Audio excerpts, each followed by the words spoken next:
New York, big city of dreams. New York, big city of dreams. NYC.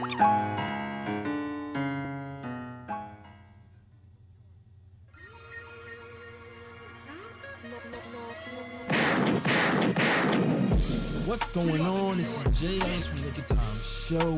Here to give you that Knicks talk just in time.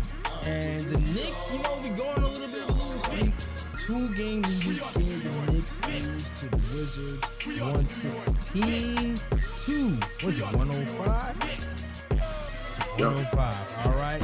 We couldn't stop Kuzma and Porzingis. Kuzma had 27 points on the night. Porzingis joined him. Porzingis took a few years to have a revenge game, but it happened eventually. Got 22 points from Porzingis. When you're looking at our squad, we had 21 from RJ Barrett. We had Jalen Brunson, who gave you 32. Julius Randle gave you 14, but only 6 from 17 from the field. Grimes chips in with 14. And Emmanuel quickly actually had a nice game with 18 points, 5 rebounds on the night. But the Knicks struggled to score, to shoot threes, to get rebounds. Even though we gave them a little bit more offensive. We out-rebounded them by 2 ultimately, but it seemed like, of course, when it comes to end of game situations and we need to get those free throws to make a comeback, we need to get the big rebound to pick a push. The Knicks once again didn't do it, so we end up losing this game. And I'm gonna talk about the game, but before I talk about it, please hit the like button. Please hit the subscribe button. We're on our way to 10K subscribers, and I hope you join the KOT family. All right. Also, shout out to Fubu TV. If you want to watch the Knicks for free on MSG for 7 days, go to FubuTV.com/KOT. And you can watch the Knicks for free. You can watch other sports channels. You can watch Prince, Martin, whatever cable you want. You can record. And also, there is no contract. You can quit whatever you want to. So shout out to Fubu TV for working with the KOT show. All right. Now let me introduce you to my guy. All right. Shout out to the man, the legend, the guy with the stats and the facts. Ryan G's in the building. Another tough loss by the Knicks. And yeah, we're gonna get into it in just a few. Yeah. We'll get into it. And I'm going to say this. When I looked at this game, they looked very checked out, lackadaisical. They looked very disinterested from the very start. And we haven't really seen performances like this from the Knicks all season. So watching it had me believe that they were tired, and I started to think, did the minutes that those guys were playing over the course of the season was starting to wear on the team? And because usually what happens, you'll say, all right, the Knicks are playing bad defensively, and that's why we lost. Wizards hit 10 threes like in the first half, but when I was looking at the types of threes they were taking, I don't think they were a lot of contested threes. So I maybe they could have closed out a little bit harder, but I was looking at it. I didn't look at it and go, dang, the Knicks aren't, in the right spots defensively. They're not closing out defensively, but maybe they could have had a little bit more oomph or more spirit defensively. And then to contrast that, when I looked on the offensive side of the ball, outside of maybe Grimes and Brunson, they looked kind of like disinterested. Mostly Julius Randle and RJ Barrett. They looked like they were moving in slow motion. They looked like they were like trying to go through practice in the backyard. They just didn't look energetic. And I'm just trying to figure out, is that like a wear and tear thing? Or is it an emotional hangover from the Raptors thing, or what's going on? I don't know. What do you think of what I just said? Well, yeah, the Knicks did come out looking lethargic. I mean, that could be attributed to a lot of things. You know, you have to remember in that Raptors game, they went into overtime, and then on top of that, like we had Barrett playing almost 50 minutes. We had a lot of guys played over 40 minutes in the starting lineup, so it could be fatigue. It might be fatigue, especially seeing how they're just stretching out the starting lineup and not really relying on the bench much this season. You know, it could be a number of reasons as to why they came out lethargic, but I think this game highlighted the Knicks' need for a wing because Kyle Kuzma went off tonight, and literally no one could stop Kyle Kuzma. Yeah. It was like anybody who was on Kyle Kuzma was just bigger than them, and he just shot over them, and he was knocking in his shots. So it definitely highlights the need for the Knicks to get a wing. But besides that, like KP, like you said, he had his revenge game. He came out, hit 2 straight 3-pointers, and set the tone for the Wizards, and the Wizards led the whole game. I think they said a stat on the broadcast tonight saying that when the Knicks are down at the half, they're 1-13. Yeah. So it's like when the Knicks are down at the half, they're not really a comeback team. Like once they're down, they're down. So, but yeah, the Wizards just set the tone early. I agree. Like I do think the Knicks were running out to the 3-point shooters, but I do feel like they were kind of late on a lot of the contests as well. So, I mean, you combine that with the fact that the Wizards were shooting lights out from 3. Knicks only shot 7 of 26 from 3. Randall was cold. RJ Barrett had 21 points, but I mean, if you watch RJ Barrett in the game, like he wasn't really effective as well. You know, like the only guy who was really like quote unquote effective was like Brunson. Quickly's points off the bench was effective as well. You know, Grimes had a few effective moments as well, but besides that, like the team just looked lethargic and they just couldn't get back into the game. Yeah. I don't know, man. Like, a lot of those KP threes, I'm like, dog, he was 20 feet behind 3-point line. He was closing out, but he's 7 feet tall and he was hitting them. So it's like, what do you do? You know what I mean? It's like, what do you do? And even though, like, even the Kuzma things, Kuzma is 6'10", so I definitely think we need a wing. But, you know, it's one of those things where how many 6'10" wings are there to combat like a Kuzma when he's on like that? There's not really that many, you know what I mean? So I feel like we do need a wing off the bench for sure, but I'm not sure like when a guy like that is on, what do you really do? So it was a rough one for me. When I'm looking at the game, I'm just looking at the fact like that we have to hit shots, dog. At some point, we're 25th in the league in 3-point shooting percentage. And it really showed today. Jalen, like you said earlier, Jalen Brunson was going off, but really to contend with this team, we just need to make freaking threes. And it's not like the threes we took were some crazy step back, hand in your face threes.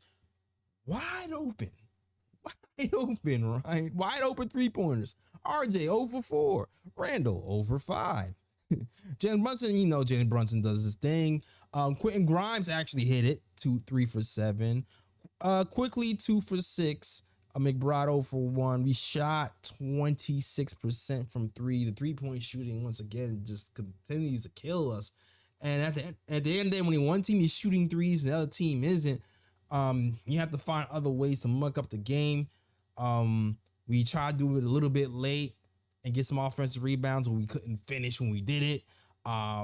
Mitch was out in the first quarter from a thumb injury, and that's usually the guy who's going to muck it up for you, get those offensive rebounds. We missed him. It just wasn't our night, man. It just wasn't our night. And there's a couple of things I would do want to get into a little bit of detail about that I liked, but I'm not super pissed because it just looks like we're tired. But at the same time, I still feel like we could have did some other things to litigate that. But before I even get into that, I'm gonna let you respond to whatever I just said. Yeah, I pretty much don't really have much to say to that. I mean, besides yeah, because I mean, I do want to point out one thing. I don't know if it's something that you're going to point out later on in the show, but I do like the fact that, you know, and I kind of hate the fact that it has to take somebody going down with an injury for Thibs to really switch up his rotations a bit. But I do like the fact that he played Sims, and it seems like even Thibs realized that Sims is more effective than Hardenstein, and Sims ended up playing more minutes than Hardenstein, even though he hasn't played in like forever. So, Man, listen, Sims, I keep telling you, I know people are pissed at Tibbs, and you have your right to be pissed at Tibbs, but the fact that Hartenstein is playing over Sims is strictly a political situation. Tibbs sees it. Tibbs sees that Sims is better than Hartenstein, but we promised Hartenstein a role, so he's going to get the first crack at it. And after this year, I'm telling you, dog, he's either going to be traded by the deadline or sat next season for Sims to play, unless we get some other center in here to take up those backup minutes. But let me get to some other things though. Like, here's the thing, man. These are the type of games where if Lee was here, he'd probably like curse and say fire Tibbs and things of that nature. And not that I want to fire Tibbs this year, but it's because of games like this, right?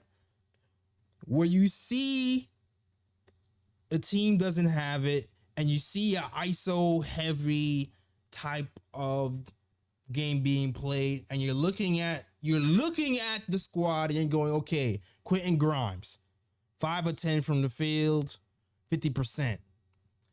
3 of 7 from 3, 42%. Man, wouldn't it be nice to get that guy more involved?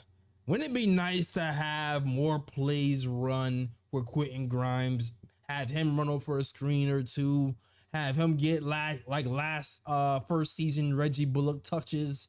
Like, wouldn't that be nice?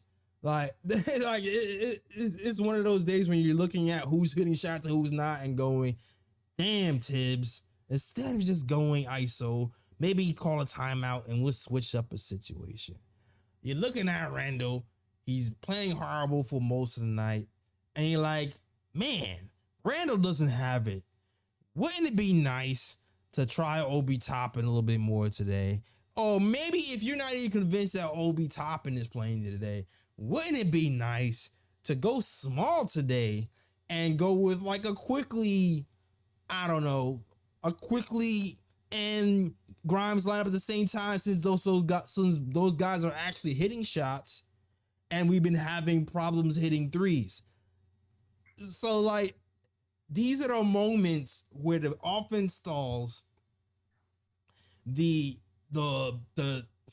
starting five looks lethargic, and Tibbs is looking around and you're like, hey Tibbs, it's time to shake it up.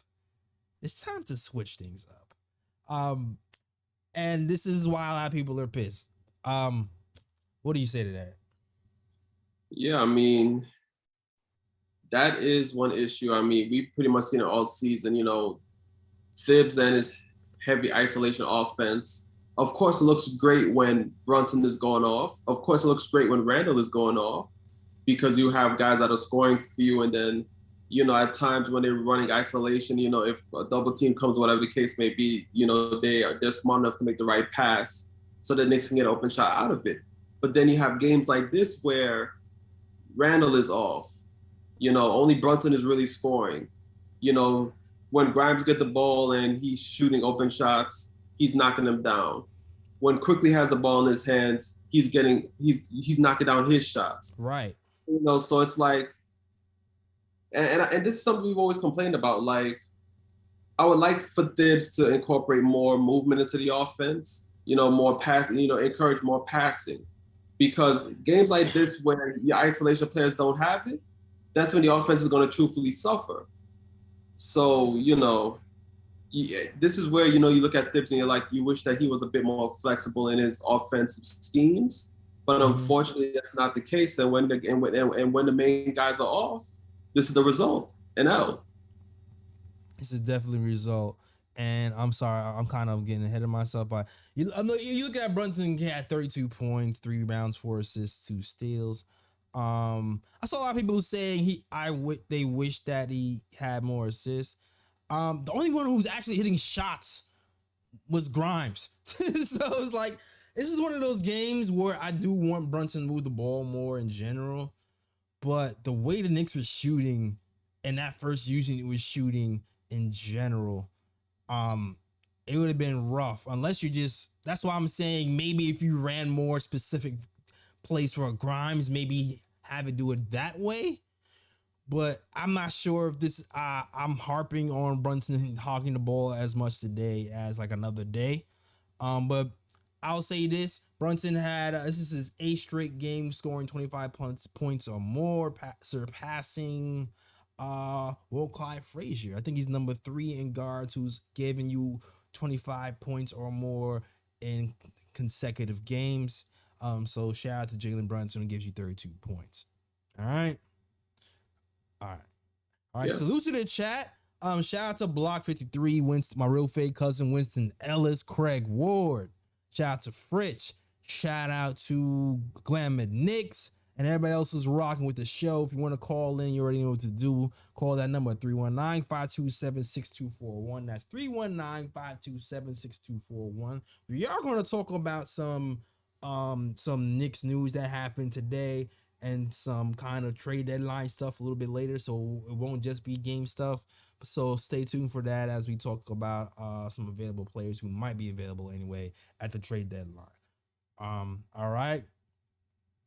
So to me, there was a bright side a little bit today, and the bright side is that second unit who's been struggling so far this season.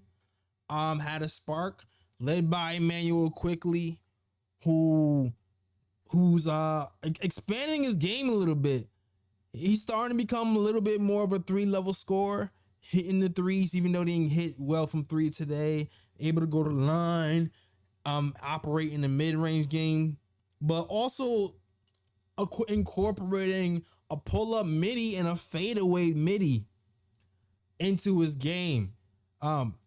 Like I said before, the bench cut it to, was it 7 or 6 in the fourth quarter, and they did a great job. I don't know, what do you have to say about the bench? I have more to say about it, but what do you think about the bench play today?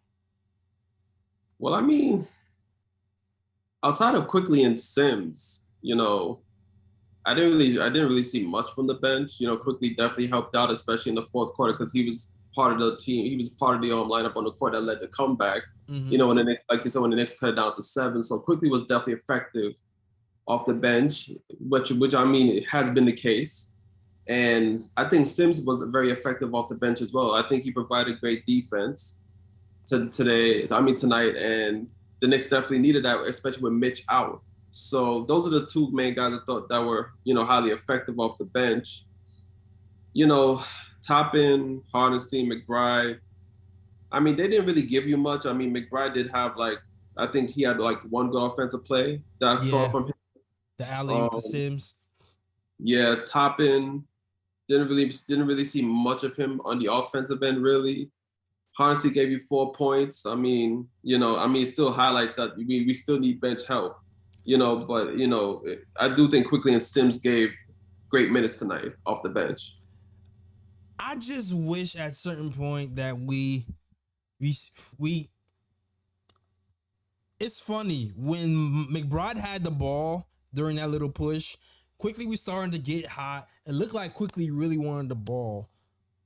This is the first time it looked like Miles waved off Quickly, and I was a little bit proud of that moment. Even though looking at it in the moment, I wanted to get Quickly the ball too, because he looked like he's feeling and he's hot. But I like the fact that he kind of didn't give him the ball, got a pick and roll going with Sims, and was able to give him a lob. And it kind of clicked in my mind, oh yeah, they did this all the time in G League. And then it's like, okay, well, you know what? Why don't we give McBride a couple of touches that are familiar with him in G League play to unlock some of his stuff? You know what I'm saying? It kind of reminds me of the fundamental problem with some of the guys in the second unit is not all of them are used or played to their strength. Like I know McBride has his shortcomings. He's not really the guy who's going to break you off the dribble, but pick and roll, giving him a pick and roll with a dive guy might work 9 times out of 10. And it was kind of helpful that Sims was in there instead of Hartenstein, so we can see some familiarity and give him a lob that way. And the same can be said about Obi Toppin, who I keep telling you over and over again. They use him. They try to use him like, Sean Marion and not Amari Stoudemire. We should have been running pick and roll with Obi a long time ago, but I really think we've only ran pick and roll with Obi maybe a combination of 6 times the 3 years he's been here, and now it's his biggest asset coming out of college. So when people talk about how Obi is trash, I kind of feel like, he's not being used the way he should be used correctly. He has the shortcomings, yes. He needs to get better defensively, yes. He's gotten better a little bit, but his strength is really passing the short roll and being heavily involved in pick and roll sets. Yeah, I agree with you with Obi being misused. We've been saying it for the longest now, and it's unfortunate, but that's why I'm fully on board with trading Obi, because I feel like Obi is not going to reach his potential here in New York, especially with Randall playing the way he's playing, and the fact that he's not, and the fact that he's being misused. And if the Knicks are going to misuse him, then it's like, okay, then use him as a possible trade piece then to see if you can get something in return. Yeah, absolutely. I feel like in the summer it's going to happen. Obi is like, for Obi's sake, he has to get out of here, dog. Like, for Obi's sake, because it's just not going to happen over here. It just is not, Yeah, facts. CP the artist is Cam is being misused too. He's on the bench, so he's not really being used. But I don't know what Cam did. Listen, Cam has a reputation of not working hard and not being a guy who's a gym rat. And if you're a Tibbs and you value people who practice hard and he's not practicing hard, then that could be why he's not playing. I'm not saying that's what it is. I'm just saying I don't know what's happening, but it could be really anything at this point, man. Because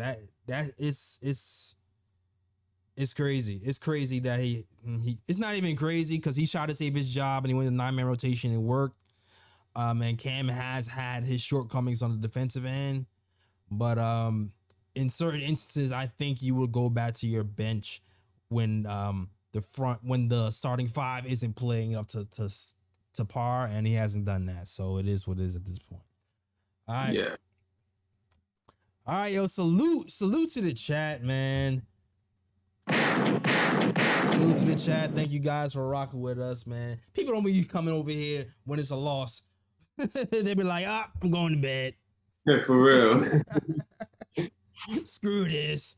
But it is what it is. Shout out to the chat. Shout out to Blockfit 3, Alexander, a real fake cousin, Winston Ellis, CP the artist. Everybody else is rocking the show. Shout out to Entry, says salute Jay Ellis. It's Joe from AC. Yo, what's going on, Joe from AC? He's been a minute, man. It's been a hot minute. All right. All right, yo. I'm listen, if you want to talk and you want to call and you already know what to do, is call that number 319-527-6241. That's 319-527-6241 if you want to call in and talk Knicks basketball. But we can also move on because there's some Knicks news to talk about. That's hit the Knicks streets. And it has a lot to do with Cam Reddish, all right? So, as you heard, Cam Reddish has been on the block. The Knicks traded Kevin Knox and a protected first for Cam Reddish. He was here, hasn't worked out thus far. Had a flash when he started. I'm not going to quote Jay-Z. He had a flash when he started, and then he kind of fell off a little bit.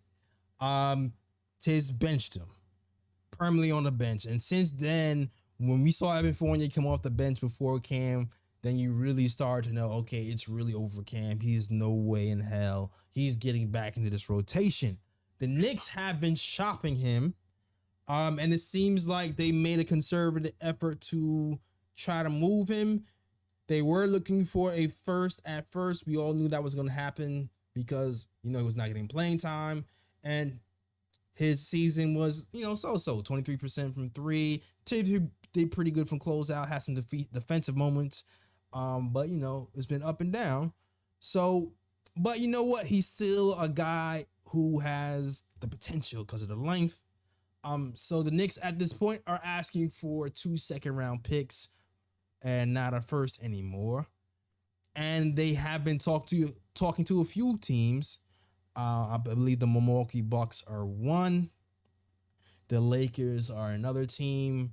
But the Dallas Mavericks have also emerged as a team that is interested in Cam Reddish. And ironically, the Knicks are looking to get back Tom Thibodeau favorite Reggie Bullock. So the trade would be Reggie Bullock for Cam Reddish. Now Reggie Bullock is being mentioned, I'm pretty sure, because of salary matching purposes. Cam Reddish, I believe, makes around $9 million a year. Reggie Bullock makes around the same, so the salaries match. Also, Reggie Bullock does not have he will not be on the books past this season. And of course, we would get 2 second-round picks from the Dallas Mavericks. Personally,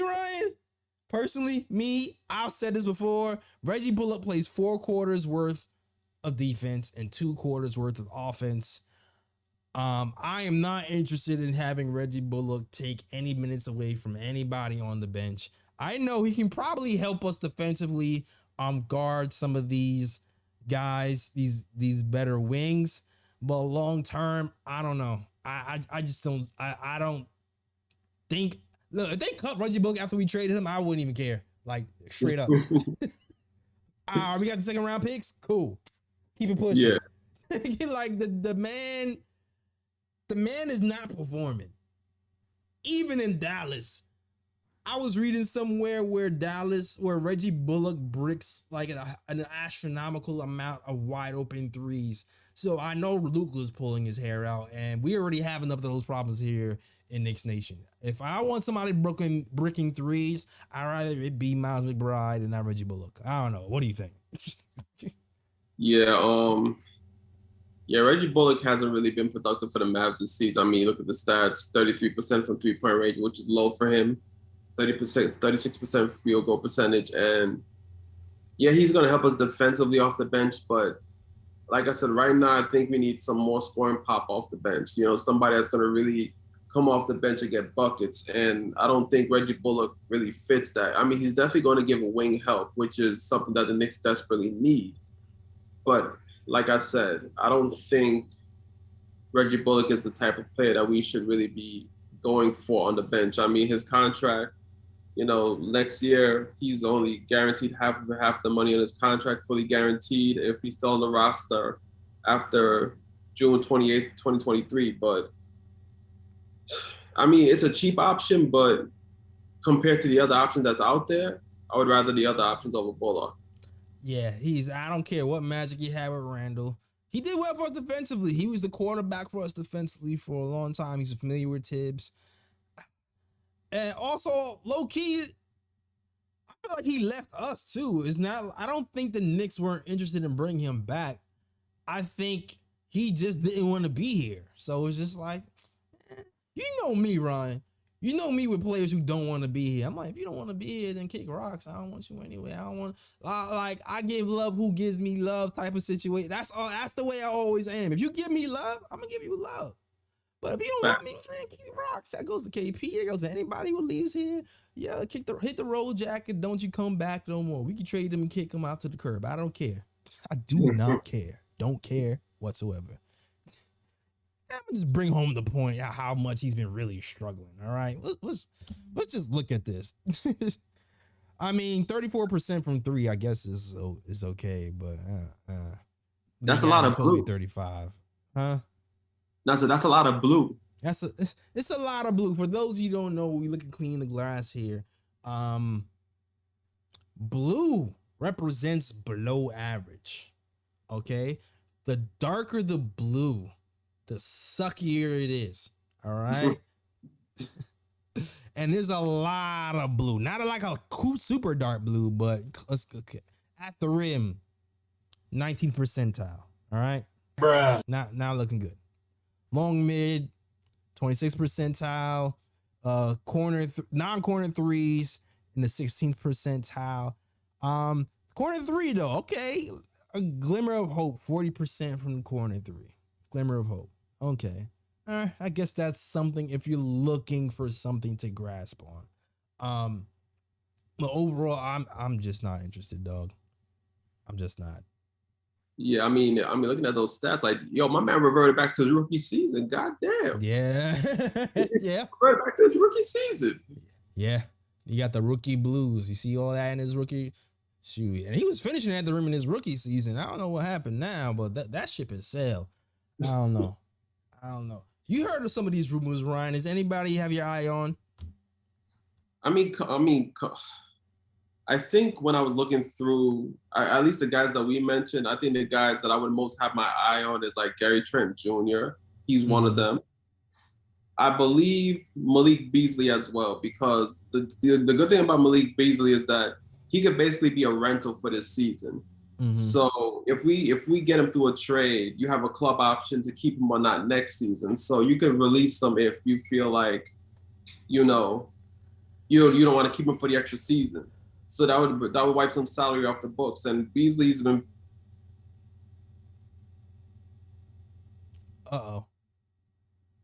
Ryan G, are you gone? I feel like my man Ryan G's internet has failed you. I hope not, but it looks like that might be the case. Well, I'll just take it from here. Shout out to my guy Ryan G's internet. He's right now caught in the Matrix somewhere in Zoom. Malik Beasley. Malik Beasley is an interesting case because Malik Beasley is a gunner. All right. You see this 8.6 3-point attempts a game gives you three made 3-pointers a game. At the rate, he's shooting 35% from three, which to me isn't super special. It's kind of a down year for him. I think he shot 37% from three the season before. Right now, he's shooting 39% from the field as well, which also isn't good. But like Ryan G said, he's a player that is his expiring contract. So even though he'll be on the books this season, there's a team option for Beasley the next season in 2023, 2024. And he only costs around $15 million to move. So who knows? Maybe you can give them Cam. I think Cam's $9 million. I think that's in the neighborhood for a trade that can work for both teams. Maybe give Cam in a second or something, to make salaries work for Beasley. And I don't really care about second round picks. We have a plethora of second round picks to give, so I'm not really worried about second round picks. But the thing for me though, when I'm looking at Beasley, yes, he can shoot threes okay. Yes, he can kind of play make a little bit, not his strongest suit, but he can do some secondary playmaking on fast breaks and things of that nature. But why I think I will stay away from Beasley, not I think I will stay away from Beasley, is really the defense. Because when you're looking at the defense, like we already have a 3-point guy who plays no defense on the bench. His name is Evan Fournier. If we're going to trade for another like a 6'4" wing who can't play defense, already, like, to me, that doesn't really make sense. Whoever we trade, whoever we make a move for, if we're going to make a move for, in my eyes, can't be an expensive move, one, because we still need to kind of hoard some assets for bigger trades in the future. And two, they're gonna have to give us something different that we don't already have on this bench. And we already have a guy who gives you threes and doesn't play defense. So I would definitely pass myself. I would pass on the Beasley trade. But he mentioned Beasley because of Ian Begley. Ian Begley mentioned that the Knicks were looking into Beasley a year before. You know what I mean? So it's a possibility that the Knicks could keep their eye on Beasley again, considering that we do need some wing scoring help. All right. But yeah, I don't know about Beasley. I'm a little bit shaky on him. Hi, here we go. My guy Ryan G's back in the building. All right, shout out to Ryan G. I can't get to who else Ryan mentioned. Excuse me. Hey Ryan, are you back? Yeah, my computer just, I don't know, malfunctioned. Okay. Well, I'll update you on what I just said. I said I would pass personally on him because we already have a guy on the bench who can shoot threes and doesn't play defense, and his name is Evan Fournier. Okay, I mean, yeah, I can't hear you. I mean, you understand that. I mean, I'm looking for, who can provide pop off the bench, Right. more so. And like I said, like out of everybody, Gary Trent Jr. would be my first target because I feel like he would definitely be that guy where, he would provide the defense and he would provide the shooting. Malik Beasley would be more like a backup option, like as if, okay, if you don't get Gary Trent Jr., who else can you get on a cheap where he can definitely help your bench score some baskets? And he's definitely one of those players. And the Eric Gordon one, like I said, was kind of interesting because like his contract is guaranteed for this season. And then next season, it's a non-guaranteed contract. He's only fully guaranteed if he makes the All-Star team or he plays 500 minutes or something along those lines, or Houston wins a championship. And that's according to what I'm reading from Woj and Bobby Marks. So he has like one of those unique type of contracts where, maybe the Knicks can easily like just use him as like a piece for this season and, probably offload him next season. But like at the end of the day, like when I look at all the guys, like Gary Trent Jr. would be my number one target. If I don't get Gary Trent Jr., then I would look at the other guys.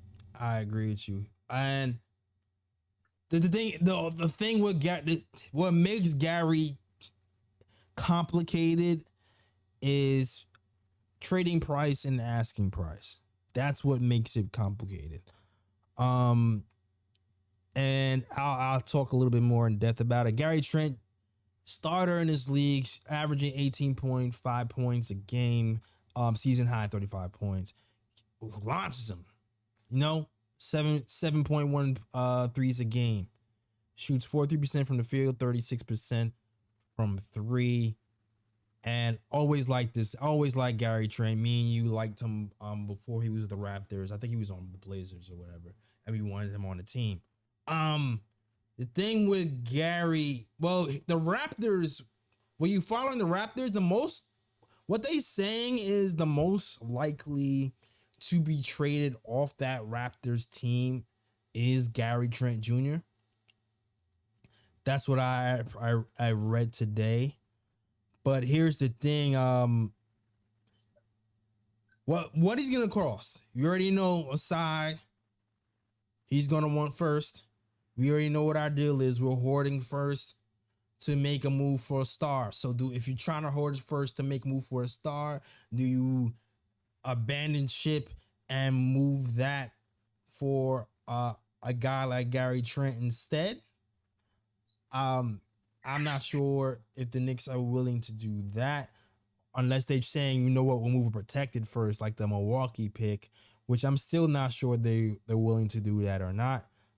Secondly, Gary Trent is going to opt out.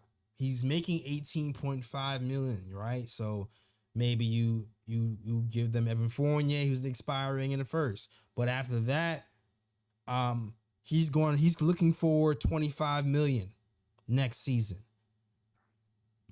So are you going to give 25 million to Gary Trent Jr. next season, knowing you have to re-sign quickly? And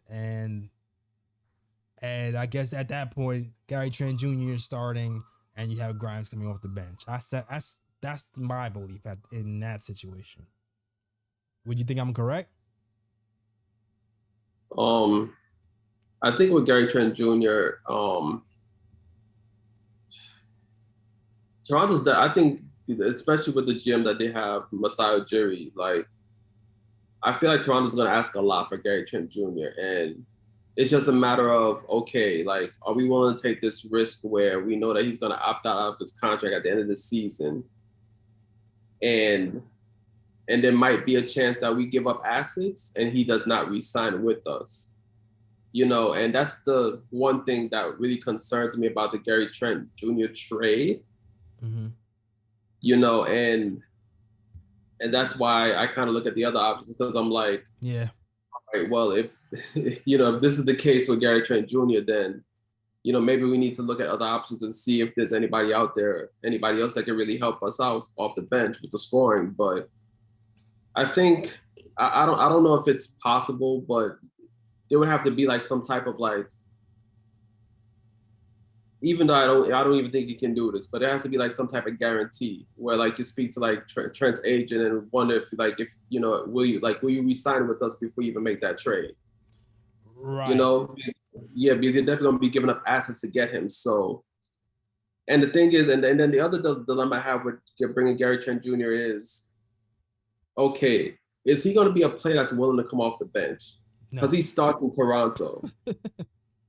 And I like the Knicks starting unit as it is. Like, I really don't want to mess that up unless, like, for example, a big name comes in, then it's like, okay, then, things definitely going to have to change. I would rather bring in somebody off the bench, to come to the team. So that's the thing too. Like, if he does come to the team, what are you going to do with the lineup? Are you going to move Grimes back to the bench? Or are you going to have Gary Trent Jr. come off the bench? And if you're gonna do that, is he gonna be okay coming off the bench? Exactly. So that's another dilemma as well. So yeah, if you're paying him north of $20 million, you're not gonna put him on the bench. Like, that's, you're not gonna have another Fournier type of situation. You know what I mean? So that's why, like, I love Gary Trent Jr. personally, and I want him on his team, but I definitely want to keep Grimes in that starting unit and kind of groom him, have the opportunity to get more touches within the flow of the offense, have him be more creative with Tibbs or whatever coach afterwards, and have just a solid guy off the bench. So I agree with you. As much as I love Gary Trent in fantasy world, like, in reality, I can't really see it coming to fruition. Yes, Dan, we are taking calls. And with the Eric Gordon thing, I can kind of see it more with Eric Gordon if we bring him here, because, I don't think he's going to cry about coming off the bench.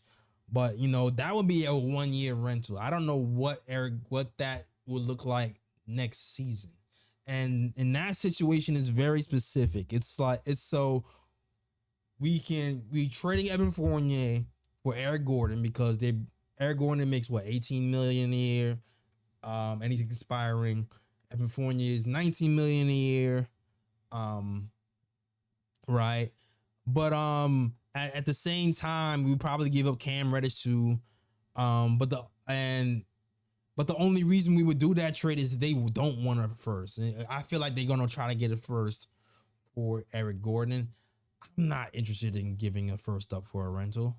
You know what I mean? Like, that is it doesn't make sense. So even though the way he plays, the way Eric Gordon shoots threes, the way he can kind of solidify our bench, the way he's a vet, and he becomes coming off the bench, all those reasons it makes sense to bring him here, but long term, you're not going to give up a first to have him come off the bench. That's just stupid.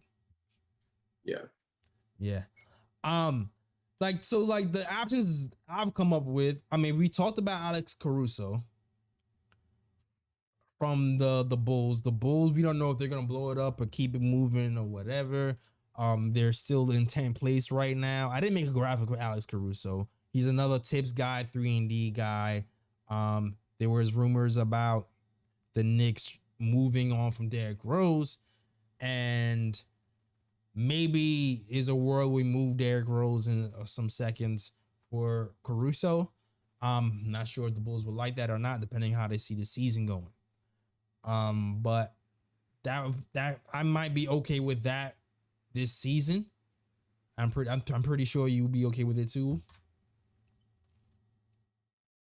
Yeah, most definitely. And I think something else that we got to keep an eye out for, even though I don't think either player is going to move before the trade deadline, but yeah, recently Zach LaVine and Bradley Beal, their teams dropped their no trade clause, which means those players will probably be available, even though I don't think either player will leave before the trade deadline, but I think it's something to keep an eye on. Both of those type of players, especially Bradley Beal, is a guy who I wanted a few years ago. Still dynamic guy, but for the price, like he just signed a 5-year deal, though. Like, come on, son. Yeah, I know his contract is crazy. His contract is crazy, though. I know we were talking about Zach LaVine, but Bradley Beal, his injury history is crazy. All right, like that is too risky for my blood to take on Bradley Beal, as much as I like him as a player.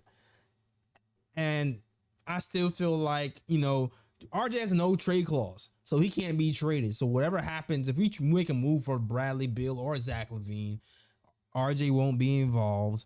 And I still feel like having a bunch of I need the ball guys in the first unit is a horrible idea. You need somebody who's going to defer.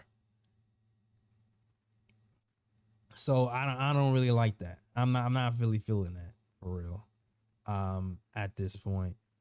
Yeah, I'm not really on the Bradley Beal train either. I'm just saying that, both those guys, the teams dropped their no trade clause. So I was like, there might be a high probability that both players will be moved. I don't think it's going to be before the trade deadline, but probably this summer. Possibly. That is something to keep an eye on, though. And you already know the Knicks have a love affair with Zach LaVine.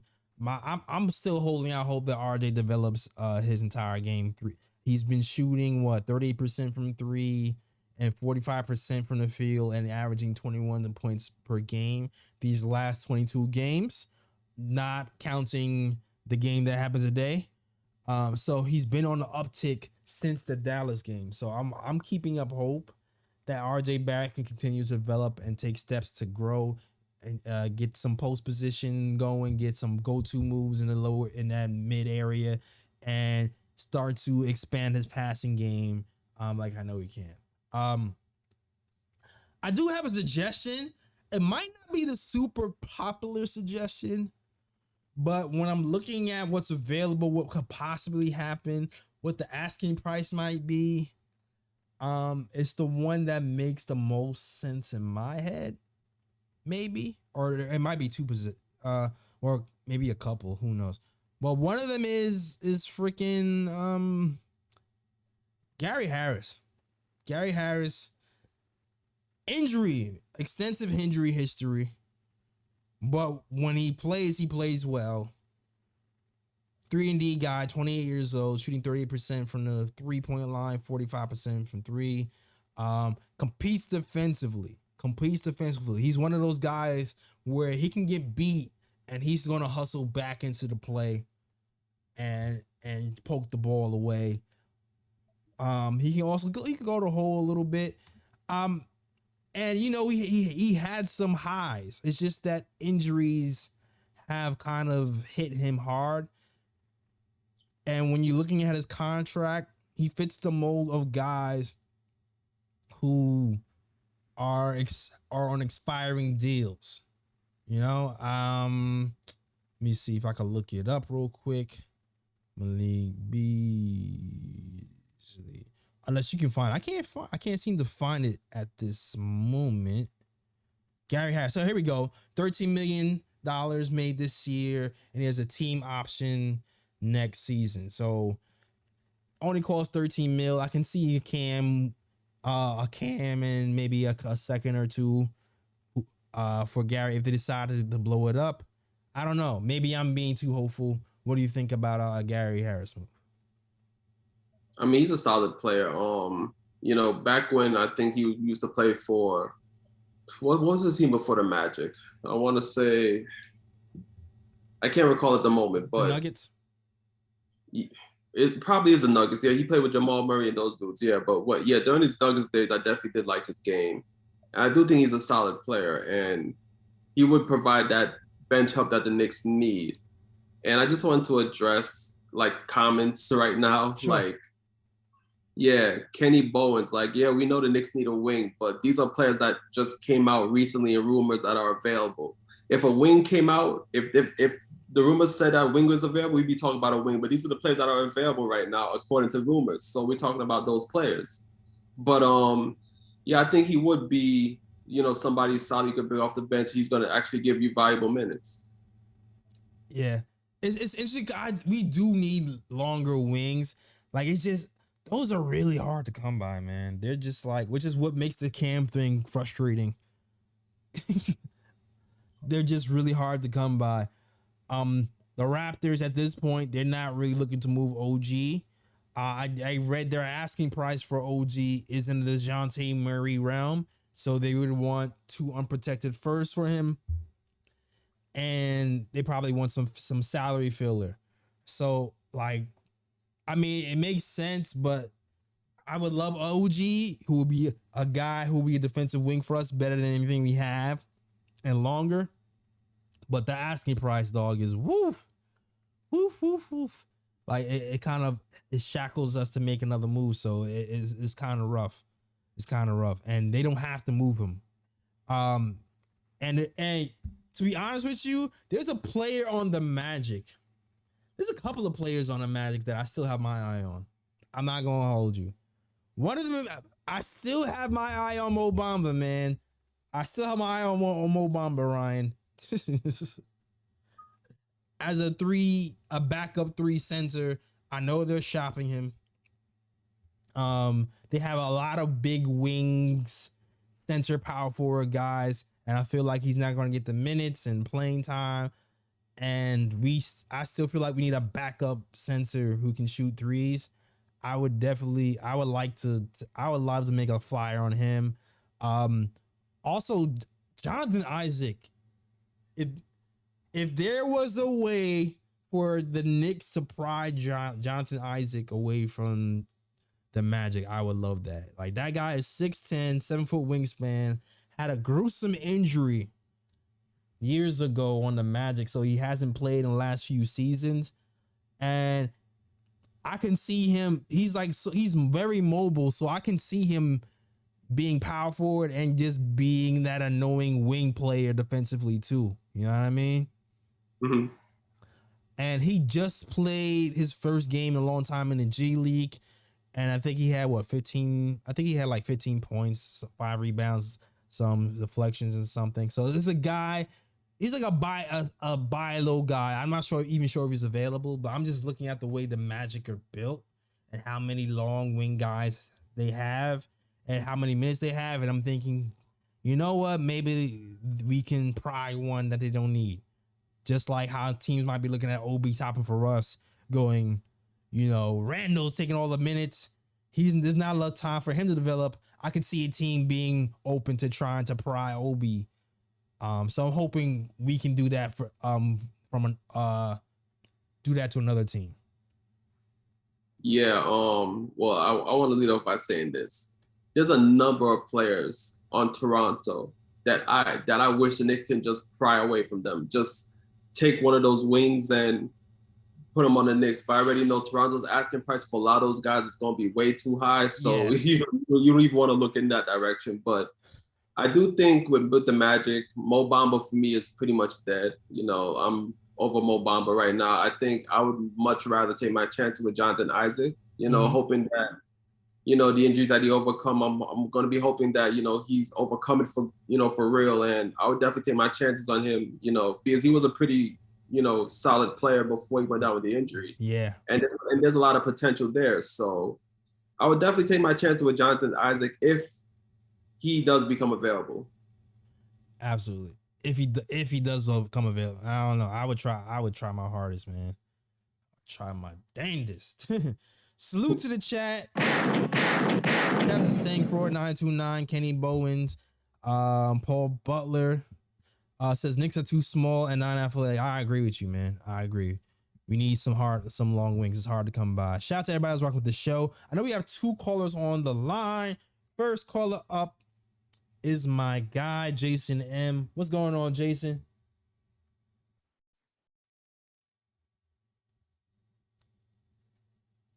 Jason, you there? I think he fell asleep. He probably like, yo, man, these dudes taking too long. They taking too long. Yo, I need to go to bed, man. I got work in the morning. Go. The hell? Hello? Oh, there you go. What's going on, Jason? Can you hear me? Yep, I can hear you. Can you hear us? Yeah. I thought you guys couldn't hear me before, right? Yeah, no, I couldn't hear you before. Now I can hear you now. So I was going to say that, with this loss and looking at the way the schedule is, I would be happy if we just get to the All-Star break at 500 because it's a brutal schedule. I don't know if you've seen it. Oh, yeah, we've seen it. I'm glad you guys are talking about trades because there's not really much to talk about with the actual game. Absolutely not. So, yeah. I think a couple of things. One, I think we all love Caruso. I don't think it's going to happen because I don't think the Bulls are trading him. Mm-hmm. I don't like Malik Beasley. I think a lot of fans look at his stats, and they're very similar to Evan Fournier's stats before he got to the Knicks. Yeah, I think he's just the same as the player. He's a good 3-point shooter. He's not a good he's a terrible defensive player. He's not good inside the rim.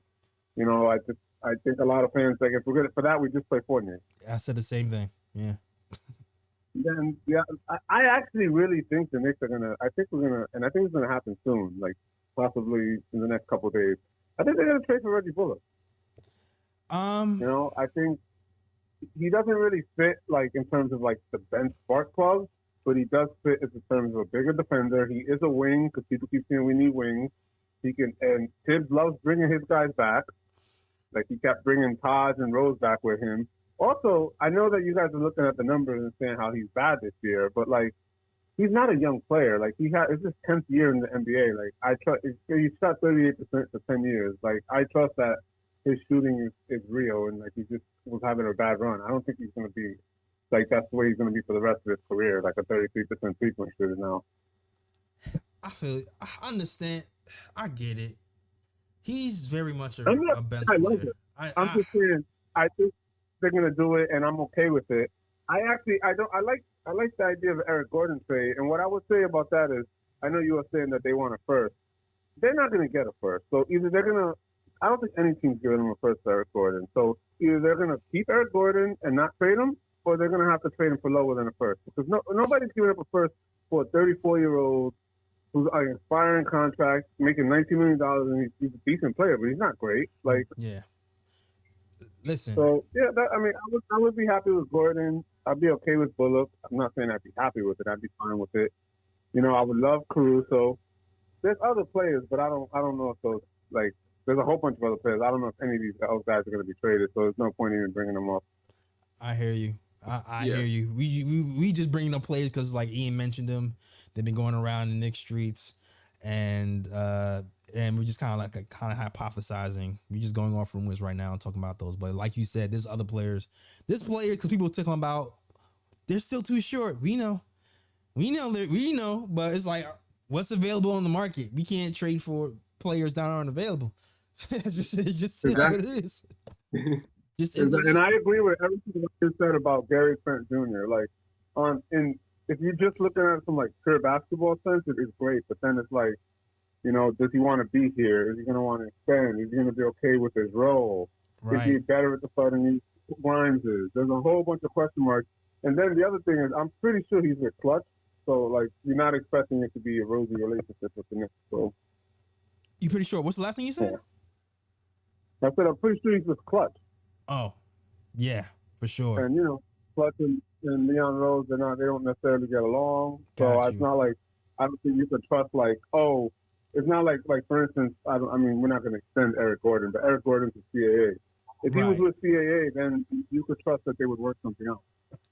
I hear you. I mean, all that all makes sense. Listen, if the price for Eric Gordon goes to second round picks, then sign me up because we got second round picks like the sea has fish. You know what I'm saying? So like I don't really care about second round picks. So you can give him 3 if I don't know for all I care.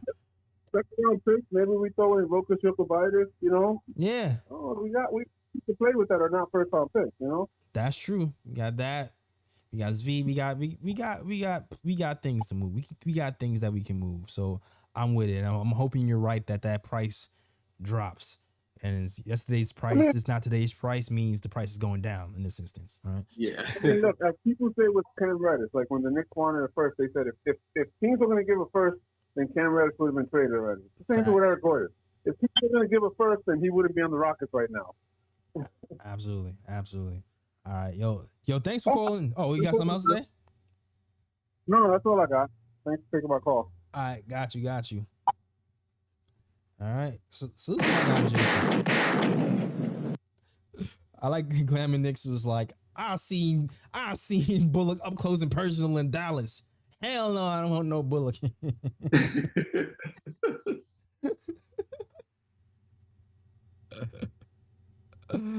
Oh man.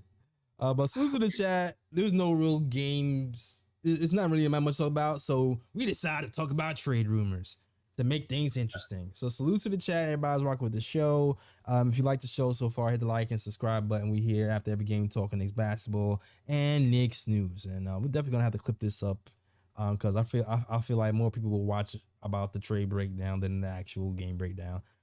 Yeah. Because no one likes to watch losses. All right. Thanks. Next caller up is my man Stan. Hey, how you guys doing? I mean, I can't complain, Stan. Can't complain. How you doing, man? Lousy. No, seriously, lousy. Which is why I call you guys. I call you guys whenever I'm miserable. You know that. But well, no, I'm telling you the truth. I wear my heart on my sleeve. I can see it beating right now. It's wrecking the shirt. Anyway, we need some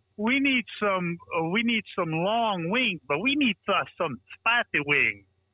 You know, some dogs. And Yeah. I don't see that you have them available to us in a trade. Yeah. However, if you're patient, like all Knicks fans are, I'm sorry, I just cracked myself up. You do have them in a draft, and whatever you have to do. How many first round picks do we have? We've got 4, right? Theoretically, protected, unprotected. Look, I don't care if you're having sex when you're having the draft, but whatever they are. But I would. Wow. Okay. Anyway, obviously, I would look at Cam Whitmore from Villanova. Okay. You guys done laughing? You guys done? I'm back. Go ahead. We straight. Okay, and the son of my high school center, who I have worked out, he's Duke's starting center, Kyle Filipowski. What do you need a center for? What do you need a center for? Because you've got 3. I know you have 3, but you don't have 3 inside-outside players that can shoot 80% from the free throw line. Yeah. That Duke runs their offense through, and can take you. I've seen the guy worked out. His father is 6'6". His mother is 6'4". She was an elite college player, made it to the Elite 8. I mean, I know the kid. Kid's smart. His brother's in Harvard. They're twins. Right. I mean, basketball IQ, like you wouldn't. wouldn't believe. In fact, I was just on the phone. The guy lives 10 minutes from me. Okay. I was just on the messenger with his father. The man knows basketball. You say goodbye to Hartenstein? Oh, absolutely. You know, I'm packing his bags. and you can get Kyle Filipowski. Think mini Porzingis. Think or young Porzingis. He's 7 foot. 2 years ago he was 6'9". This guy may grow. Just look. I know you guys are saying we don't need. Yeah, I know. Jason M saying Cam Whitmore going top 10. That hurts. But Jason M's right. He is probably going. Unless you trade up. Yeah. For Whitmore. Okay, but you know, in the center department, you have 3 centers, none of which are complete. I work with Mitch to get him to at least into that low post game, and then I tell Hartenstein to you know, thank you, but goodbye. And we work with Jericho Sims on his shooting and to be a backup 4. And here's an interesting thing about Filipowski. He can play 4. So you've got a really nice rotation there. And if you don't believe me, you know, take a look at some of the videos. I'm gonna take a look. I haven't been on the draft. I've been thinking about doing like a draft or like a draft primer show. I've been thinking about that. My usual draft guy, he's like famous now, so Oh, I have to apologize to you in public. Not you personally, but I said that Lee hates, and Lee just gets angry. We just disagree, and I don't call the guy a hater. It just seemed at the time that Lee's total solution was to shoot Julius and Tibbs at the same time. I mean, you know, just put him up against the wall. You're not completely wrong. All right. Okay, so maybe it's with a water pistol. Maybe it's with a water pistol, and we wanted to initiate a wet T-shirt contest with the 2 of them. Frankly, whatever you like. I just can't see. I can't see a bald guy in a wet T-shirt contest. And on that note, I'm just going to leave you guys alone. So, all right, have a great day. All right, you too. All right, man. I don't think it's not Lee's first time being called a hater. It's not his first time being called a hater. Yeah, but I'm definitely gonna check out more of Duke's games. I usually watch college basketball more towards March Madness. That's when I really start getting into it and really start seeing these players and seeing what they can provide. So I'll be looking at those Duke games, looking at Filipowski and see what he, what he can provide on the court. Absolutely. Jason says I call Lee hater all the time. Yeah, that's my guy though. Love my hater. I'll disagree with him all day, but Lee's my guy. All right, shout out to my guy Lee. All right, salute to the chat. Yo, there's one person we didn't talk about, which is Jay Crowder. I'm wondering what's going to happen with him.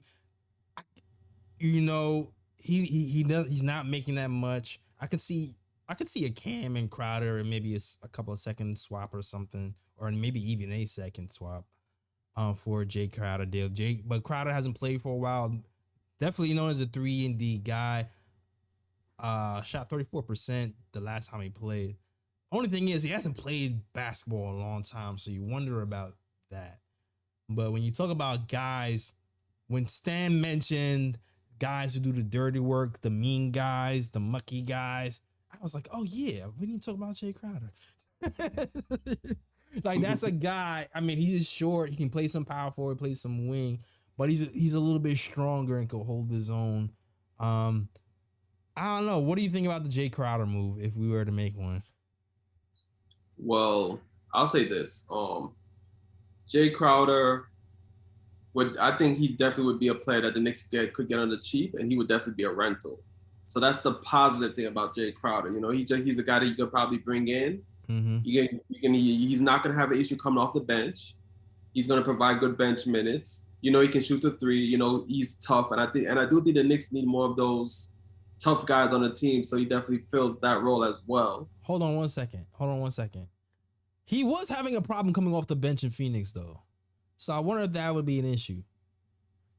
Because yeah, my fault. Yeah, he did have a problem coming off the bench in Phoenix. So I don't know if that's gonna be different because of the guys we have here. I don't know if you'll feel differently, but that could be an issue. But keep going. Yeah. Okay, so let me rephrase. If he does not have an issue coming off the bench, which like you said, he did have an issue in Phoenix. I forgot about that. My fault. So yeah. Oh, good.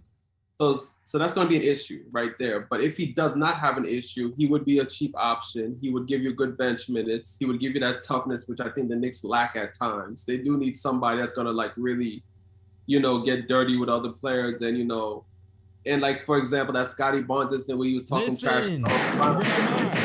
Connected right now. Like if we had a guy like Crowder on the court or somebody like that, who could get up in Scotty Barnes' face and let him know what's good. I mean, that would have definitely helped in that situation. Exactly. The Knicks do need somebody like that on the squad. He's like, him? You called my name. I am him. You call?